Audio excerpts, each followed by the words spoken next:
Welcome to Autism ADHD TV with Holly. That's me, a neurodivergent therapist, mom, and passionate advocate for affirming approaches. Maybe you're a parent trying to support your neurodivergent child or teen, a therapist or educator wanting to learn more, or you're a neurodivergent person looking for strategies that truly honor who you are. Whatever brought you here, you're in the right place. We talk about the real stuff: emotional regulation, self-awareness, executive functioning, self-advocacy skills that build confidence, social connections that are authentic, and so much more. And hey, if you're looking for deeper learning, check the description notes below for information on my parent workshops and continuing education trainings for therapists. You're going to love it.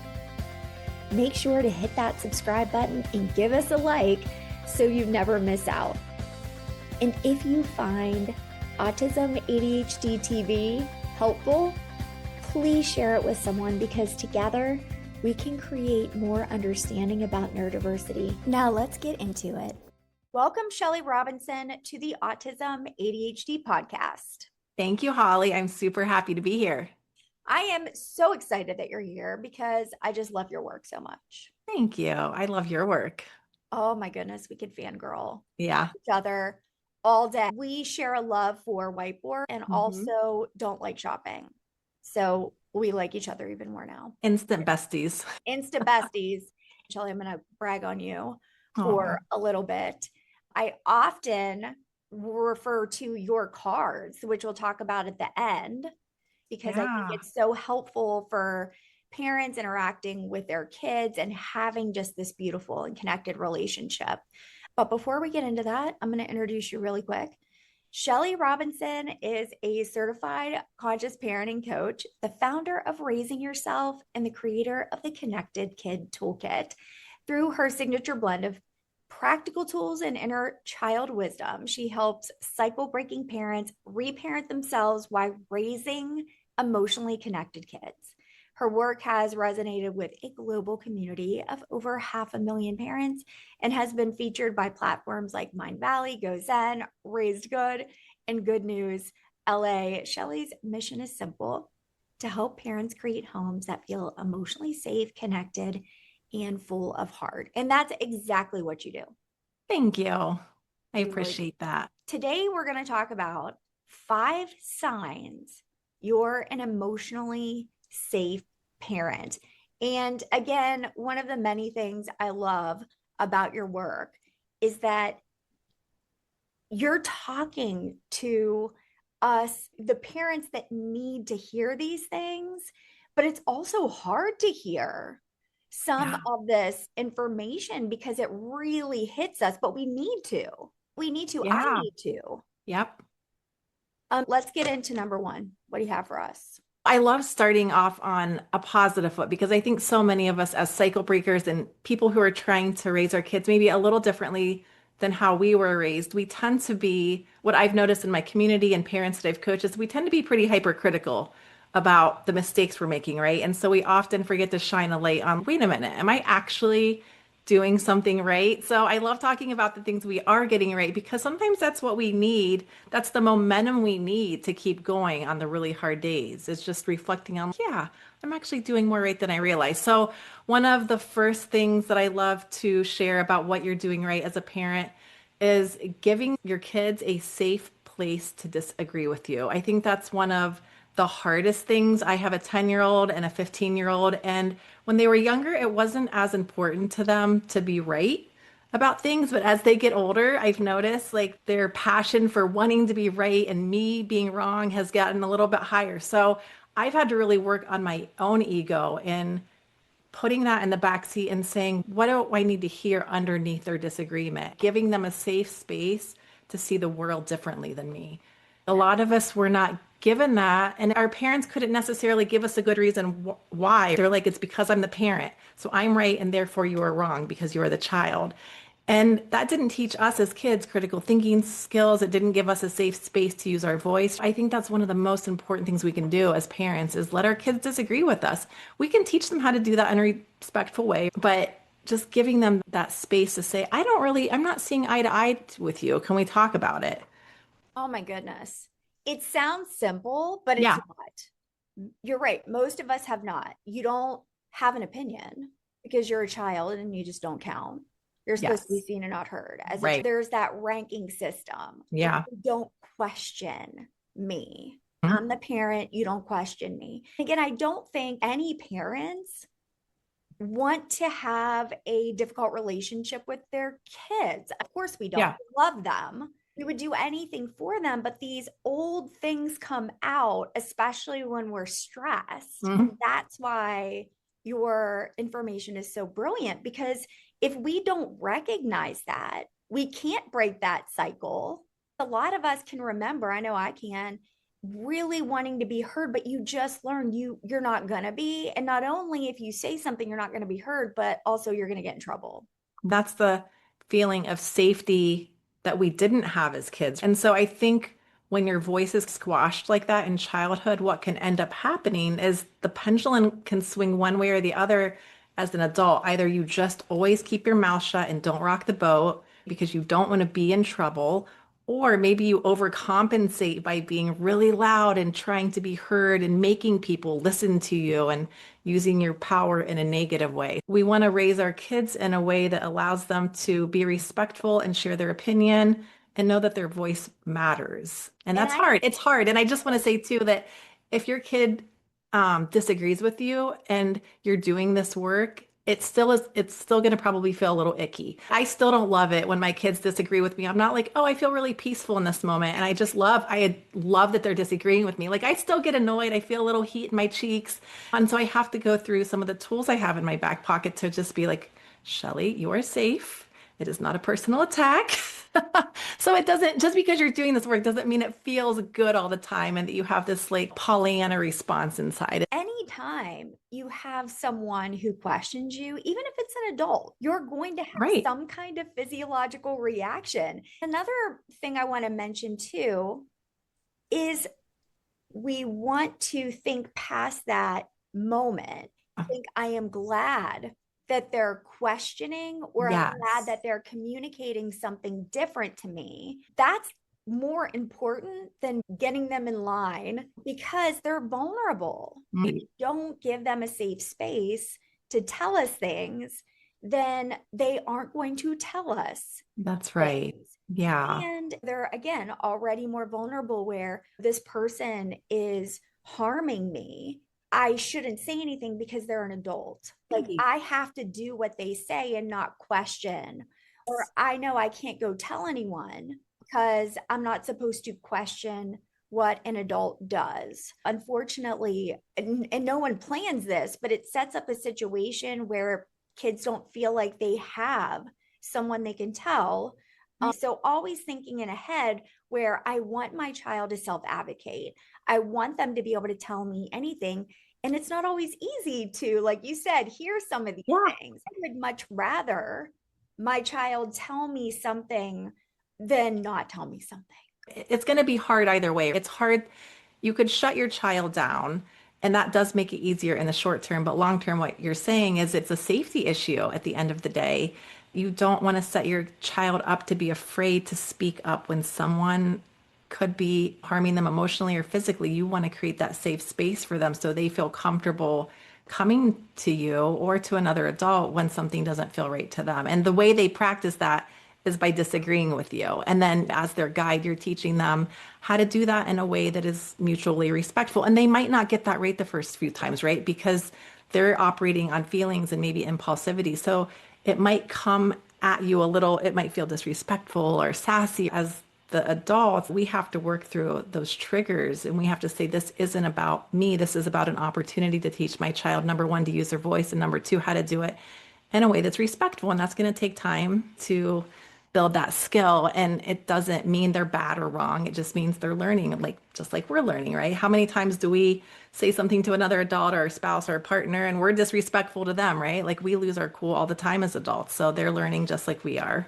It's an opportunity to teach. Yes. And that's Mhm. part of parenting, obviously, Yeah. right? So Yeah. while we're learning ourselves, we can teach them. Like, not only is it safe, I care about what you have to say. You're not a bother while I'm trying to do something else. I care about you. What you Mhm. have to say is important. I say Yeah. that all the time with my clients in my office. Your thoughts and your feelings are so important, specifically for neurodivergent kids and teens. Their nervous system is already taxed. They may have these reactions where your gut as a parent or teacher or whoever is Yeah. saying disrespect, alarm, Mhm. that was rude. What if that was just an opportunity to have a conversation and teaching instead of you coming back defensive? Again, Right. that's not easy. That's why we're talking about just Sure. practice, apologize when you screw Yep. it up, because I certainly have. Saying, you know what, I care about what you have to say. Yeah. I want to be a safe place for you. I want you to be able Right. to come and tell me.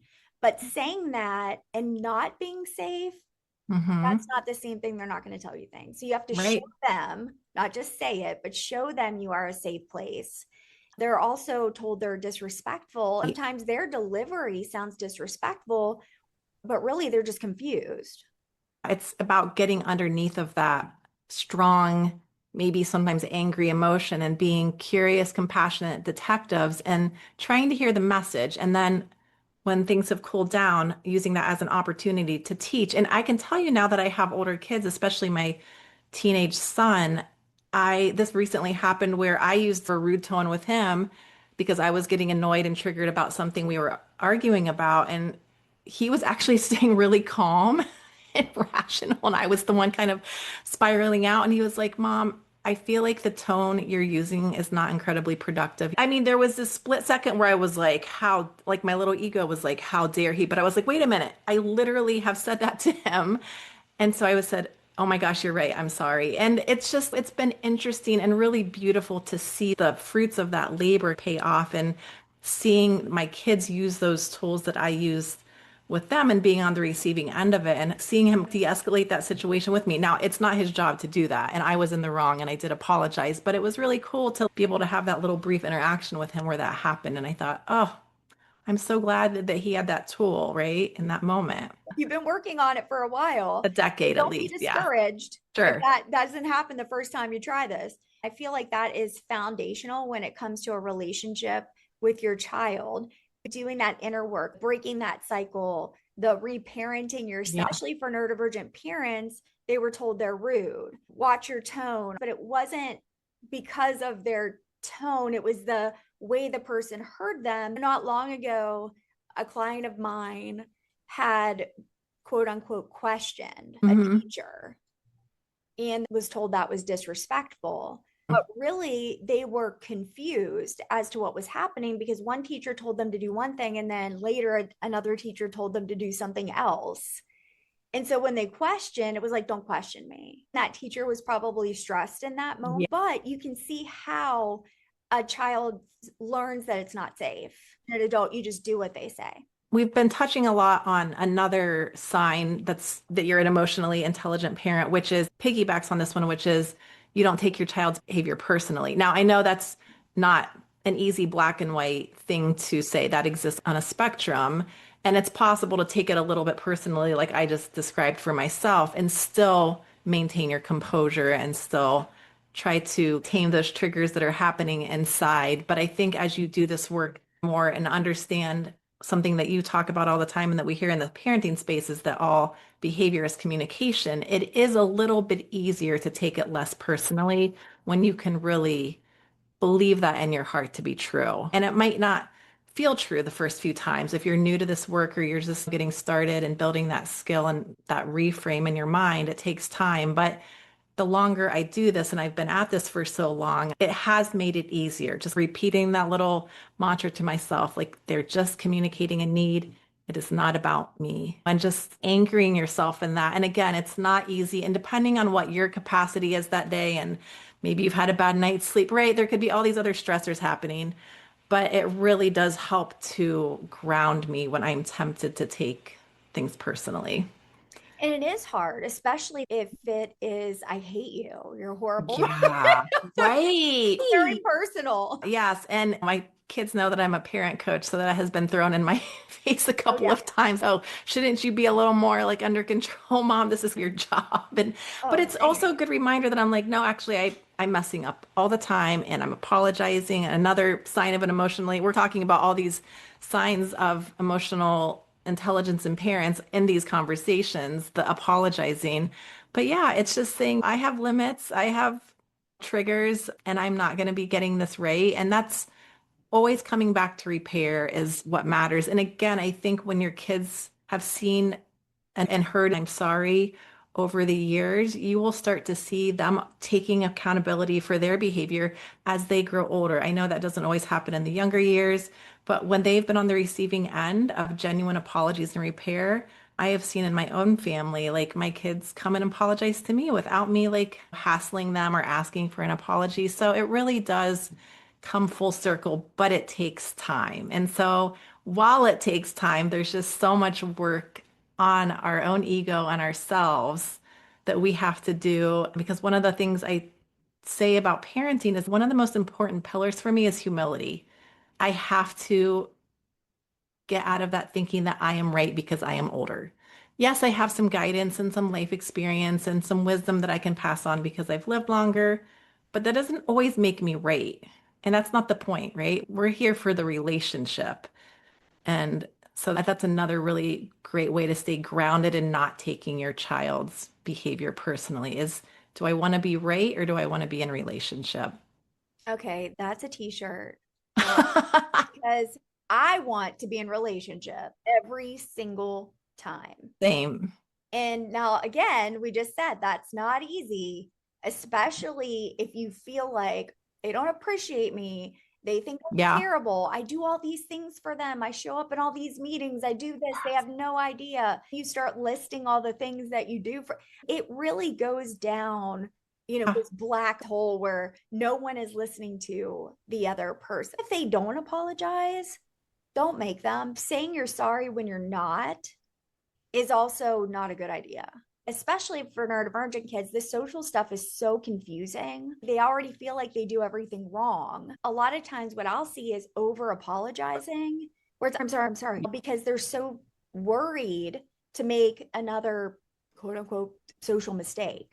But I do love being able to say it's okay to make a mistake is Yeah. really important. And again, it does piggyback on that because they will make mistakes. When they do, they're going to feel like it's not safe and they're bad. And all those things become their internal stories. You don't want apologies to become another mask for neurodivergent kids. And what you were saying about the over apologizing and that's to me symbolic of just let me belong, let me be okay in your world, let me be accepted. If I apologize enough, that might feel true. And so we don't want apologies to turn into masks. And I was thinking too about how attuning to our kids' emotions is so important in this not taking their behavior personally and just knowing them, right? So paying attention to our kids and knowing their moods a little bit and knowing, okay, they're a little quieter. For my older son, that's typical. But for my daughter, when I notice she's quiet, I think, okay, I'm going to just probe a little bit. I'm just going to check in and say, is everything okay? Did anything happen at school today?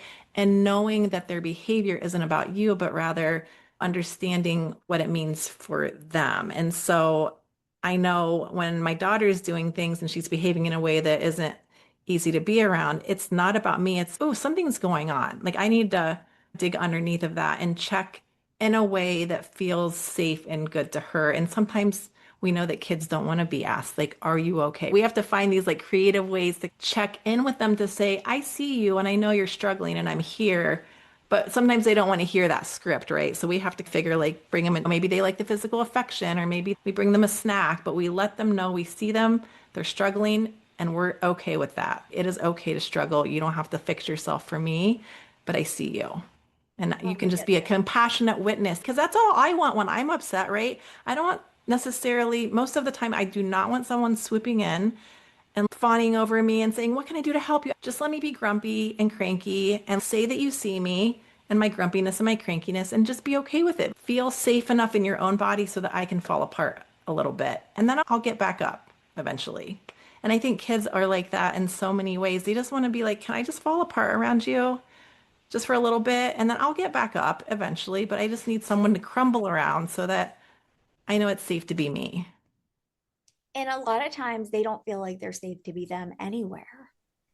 And so, as much as you can do that at home, And they're having to perform all day in other environments, whether it's school or wherever that might be, just let them just let them be them, take all their masks off and just let them be themselves at home so that they can use that space to regulate and then go out in the world where they don't maybe feel quite as safe to be themselves. right? Let home be their safety.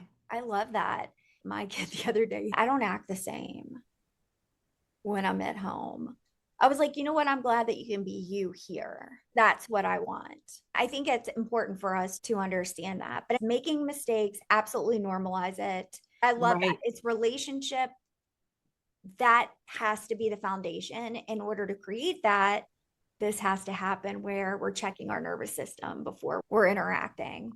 Like we talked about before, the apologizing is key. That's another sign that you're an emotionally intelligent and aware parent. We're not going to do this right all the time. So, repairing, showing them what a genuine apology looks like. No buts in there. No, I'm sorry I yelled, but you made me yell, or I'm Right. sorry I lost my temper, but you were acting crazy. We know those aren't real apologies. Those don't feel genuine. And it still puts the onus on the child for making them responsible for your feelings, and that's not their job. It's our job to regulate our feelings, which is really hard. I say those things and they just roll so easily off my tongue, but I say it knowing how hard it is, right? And it's not easy. And I just want parents to give themselves so much grace and compassion and just pretend like you're learning to ride a bike for the first time every time you do this work, because no one gets on a bike and knows how to do it right away and they fall off a lot. And I just give yourself that same grace that you would give a kid falling off the bike, learning how to pedal for the first time. It's hard work, especially when you were raised a really different way and it's really been wired into your brain that like that way of parenting, this hierarchical kind of like power over approach. If that's how you were raised, of course it's hard to rewire that. It makes sense that it's hard. So I just want people to be so gentle with themselves. I do too, because we also have the struggle of society and those around them. Yeah. It's the holidays. You listening may hear, I would never let my kid talk to me that way. Or you want to be a person that your child can come to. That does not Right. make you a bad parent. It doesn't make you someone who lets them get away with everything. Be a person that they feel like they can be themselves with. Absolutely. Number four is choosing teaching and guiding over punishment. And this is all connected, right? This gets a little bit into our ego and what our long-term game is. Like, is the goal to immediately shut down the behavior because it makes us uncomfortable, right? By using that kind of power over approach. I'm taking your iPad away if you don't stop hitting your sister. Or do we want to teach the skill that we want our kids to learn so that they can begin to self-regulate a little bit as they get older and as their brain continues to develop? And teaching them in that moment isn't going to fix it immediately. We're in it for the long game. But if we don't equip them with the skills that we're asking them to show us, how are they going to know? It's just shutting down the behavior doesn't teach them anything. Where this work gets hard and where it's confrontational is when, as parents, we say, oh God, I don't know how to regulate my own emotions. And I'm asking my kid to do that. So I guess it starts with me. And of course, that's the essence of raising yourself, right? It's when that was my big, oh God, like a decade ago. And I was like, I'm asking my then toddler son to learn how to control his emotions. And I was like, I don't think I know how to do that because I was still like yelling a lot and using timeouts and doing all of that. That's what makes this work hard, but yet so transformational because as parents, we want to be able to model what we're asking of our children. So sometimes if we want to teach our kids the skill, we're like, shoot, I have to learn that first. Even if Yeah, it's just taking good care of myself, it doesn't always have to be like, oh, I don't want to yell. It's, oh, how do I care for myself when I'm stressed? Or how do I give myself food that like makes me feel good? Just like life stuff that you want to be able to pass on to your kids. Even screens. If you're like, I don't want my kid on screens all day, but every time they look at you, you're scrolling your phone. And I don't say that in a judgmental way. As parents, most of us are working on not doing that, right? Because those are so addictive. And yeah, it's just about owning like where we have our own gaps and then being willing to work on those and then teach them to our kids and also empathize with them. Yeah, this is hard. I know it's hard to regulate our emotions. I know it's hard to not yell and lose it. I get it. Like I have been there. And so it just makes it a little bit more collaborative instead of this top down. If your child is Yeah. dysregulated, you're going to become dysregulated. Or if you are dysregulated and you're like showing up and to them, your room, you're this, that, and the other, you're telling them to work on their emotional regulation. Yeah.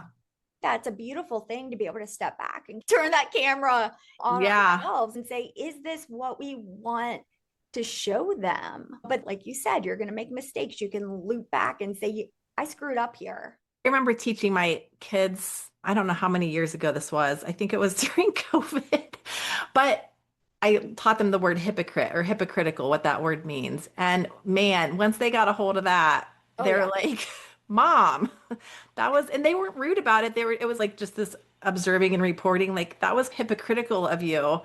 They will shine a light on your hypocrisies eventually. Like they might not understand or be able to articulate that when they're younger, but as they get older, they'll see that. And that's again like our willingness to say, you're right. I'm asking you to get off your screen, and yet here I am like scrolling on TikTok or whatever it is. Or I'm asking you not to snack before dinner, and I just downed a whole bag of potato chips before dinner, which I've also done. So there's always an opportunity to just shine the light on us. And I think kids are willing to be a lot more accountable to their own behavior when they see us doing it because we're not trying to prove anything. We could do a podcast episode just on that. Most of the kids that I work with, and being neurodivergent myself, it's not always easy. I can do much better now that I'm an adult, but it's not easy to come up with the words to explain what's happening for you. An autistic ADHD kid, and I certainly wasn't able to do this when I was younger either, nor would I have been allowed to, would say, I'm noticing that my nervous system is kicking up and it's uncomfortable. And I can tell that I'm about to yell. No, it's already hard to say things because parents aren't doing it and they often have all this experience. Being able to show them and model that for them then in turn gives them language to be able to say what's happening for them or show whether they're pointing to something to communicate to you. It's a beautiful thing to be able to walk them through how. Because if we're just yelling at them and calling them disrespectful and lazy, I'll see siblings turn on siblings and call them to those same words that you're using. A parent wants that. When it's hard to access that part of our brain when we're overwhelmed and angry and upset, we might not be able to say, I'm feeling, obviously, like kid's not going to say, my nervous system is feeling a little activated right now. But I think kids can turn into their physical cues, like, oh, I feel my heart starting to race. Or for me, my cheeks get warm when I get angry. And inviting kids to pay attention to that and then offering them, like, when you feel that way, there's something you can do that's really easy that you can do in that moment, like feel your feet in the ground. Or one that my daughter loves is the butterfly tapping or the magic sigh, like a physiological sigh. She saw me doing what my kids call panic purging the other day. When I get overwhelmed from the clutter, I just start throwing everything away and I'm like, nothing is safe. Save your things if you don't want them in the garbage. And my daughter was like, Mom, do you think you need to try the magic sigh because you look overwhelmed? And I was like, that's hilarious. And so I wasn't like upset with her, but I was just upset with the clutter and like the overwhelm. When you're giving kids those tools, it's really cool when they like remember them and they turn around and they're like, you look a little frazzled. Why don't you try some of your own medicine? Like you said, being able to show them how you're taking care of yourself. Notice that I was feeling a little bit stressed. This is what my body was telling me.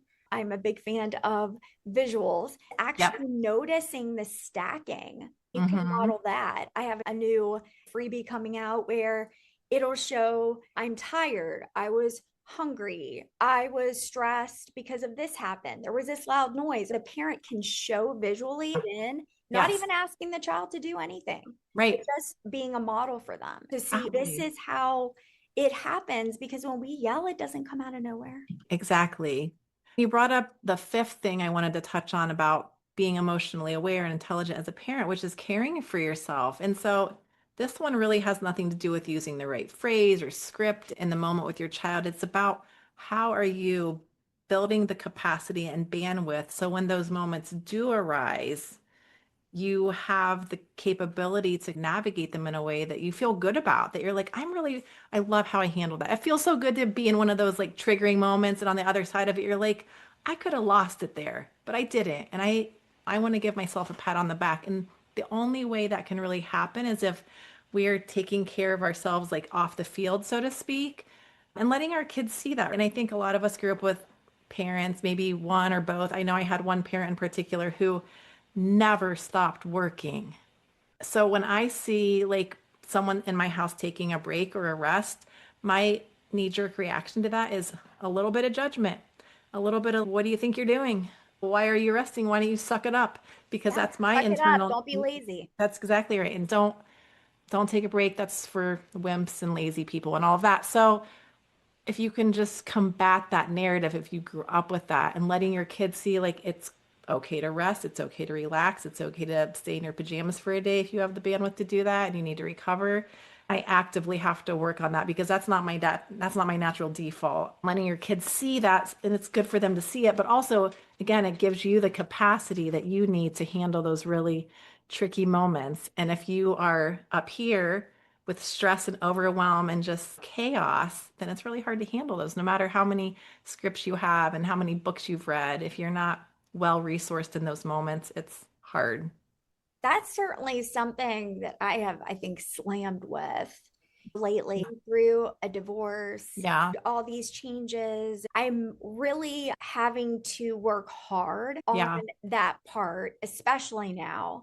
Yeah. I have to be extra understanding when I ask my child to take out the trash and he says, sounds like a skill problem. Really thinking that what am I bringing to this interaction and being Right. super mindful about it before anything comes out of my mouth. Like you said, noticing what's happening for you and not having to be like, I noticed that my heart is beating because you're being disrespectful. No, we're not talking about that. Don't do that. But really thinking about what do we need? Because, like you Right. said, if we're on the edge, because they're on the edge a lot of Right. the time, and then we push them over and we don't mean Yeah. to, we wonder why they're behaving in that way. But really thinking of how can I show them that it's okay to take care of themselves and not think they're selfish. I'll give you that example. I always talk about trash for some reason for an example. But yesterday when I asked him, because it's trash day, to take it out, go away, grandma. Yeah, go away, grandma.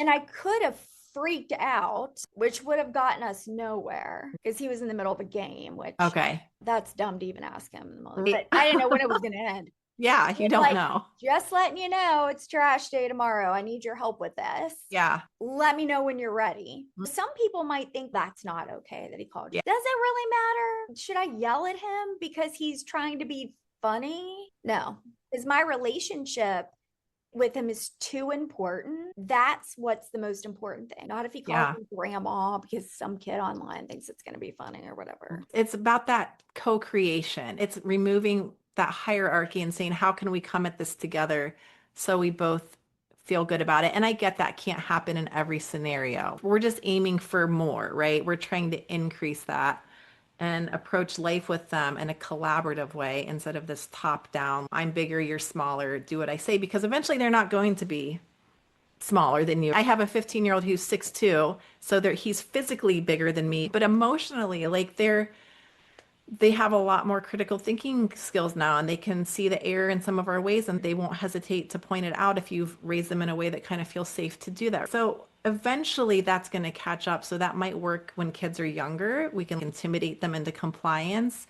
but that is eventually going to backfire and we don't want sneaky kids. And I'm always reminding my kids of that. I would rather you just come straight to me and say, I want to do this thing and let's whatever the thing might be, right? Like my son's really into like scary movies. Instead of like him sneaking things like that, I'm like, can we talk about it and let's like just review the ones that you want to watch and think through them together. And so we make those decisions sometimes together, not always. I try to make it as collaborative as possible so his voice is heard and I want to hear his point of view about it. because I don't like scary movies, but he reacts to them differently than me. And so we have different nervous systems, and that adrenaline and that feels safe to him, and it feels like a safe way to get that excitement. And to me, I'm just like, no, I don't like that. That makes me want to run away and hide under a pillow, but we're not the same, and I have to respect that.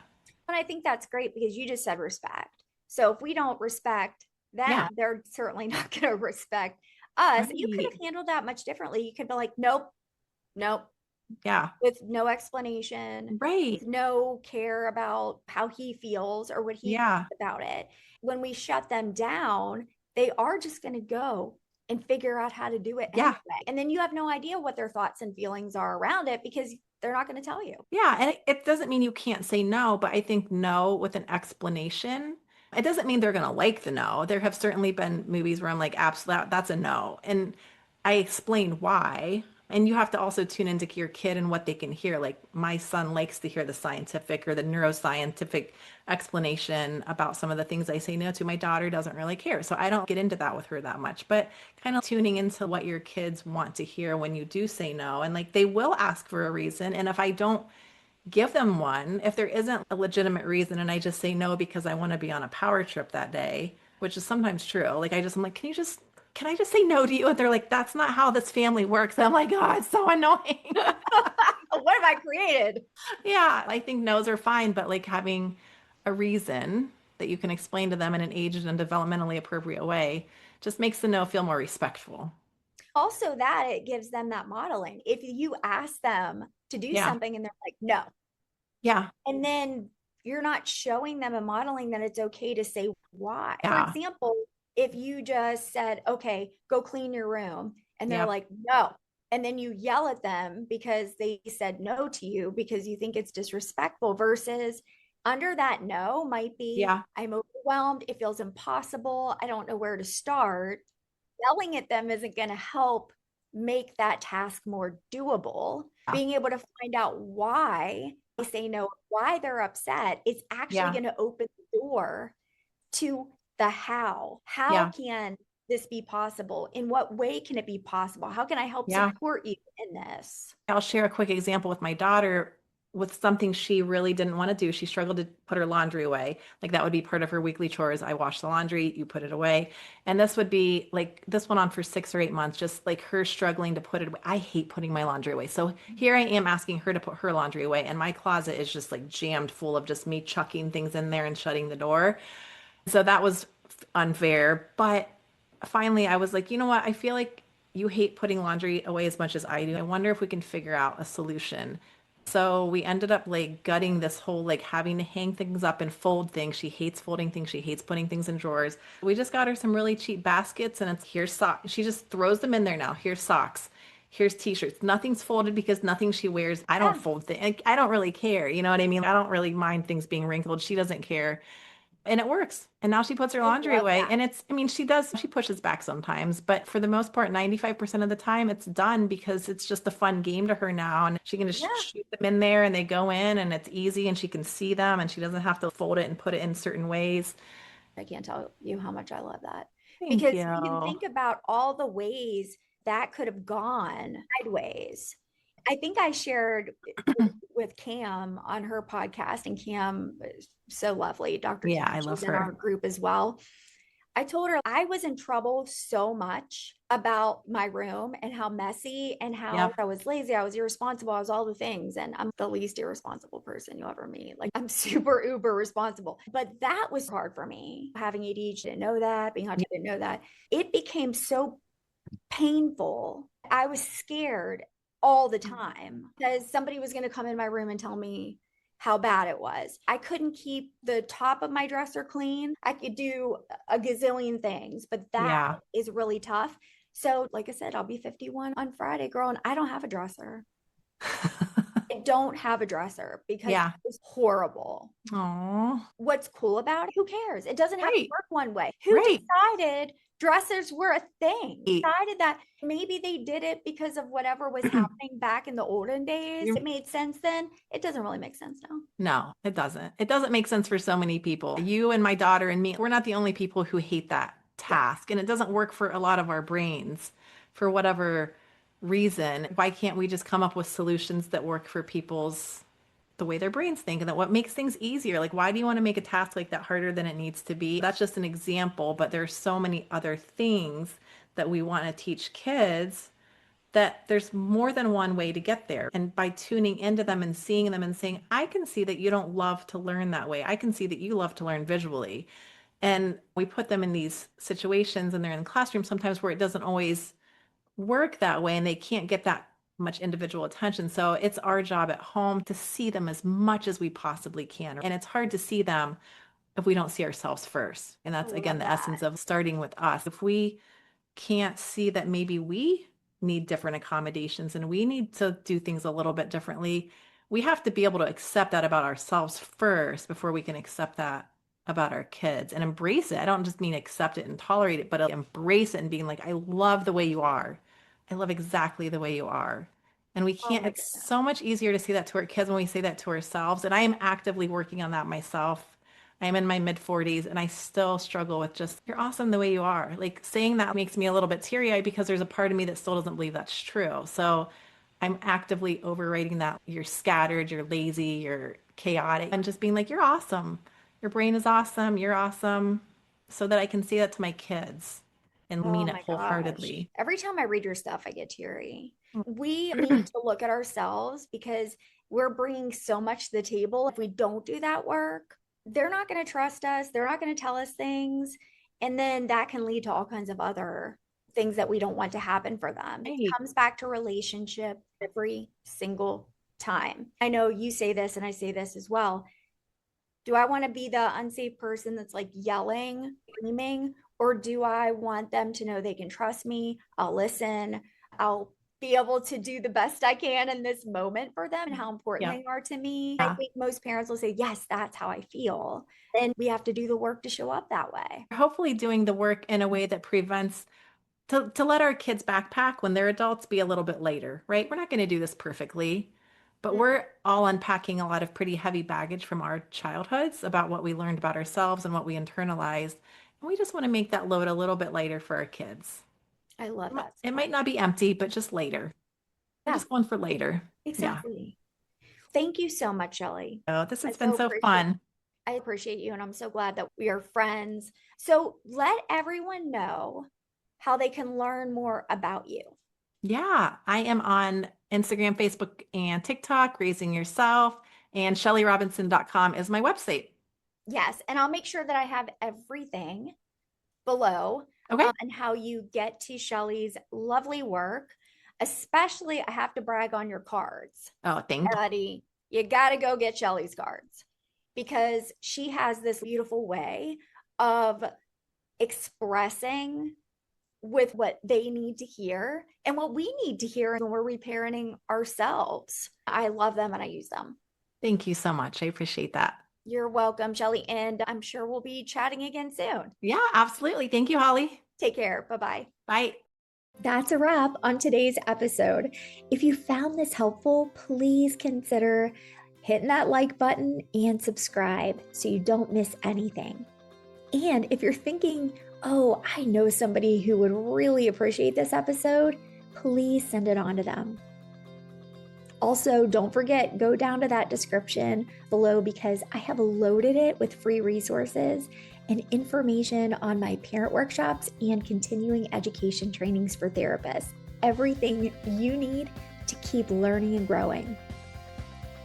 Thank you for being here, for caring, and for choosing neurodiversity affirming approaches. I look forward to seeing you next time on Autism ADHD TV. Take care.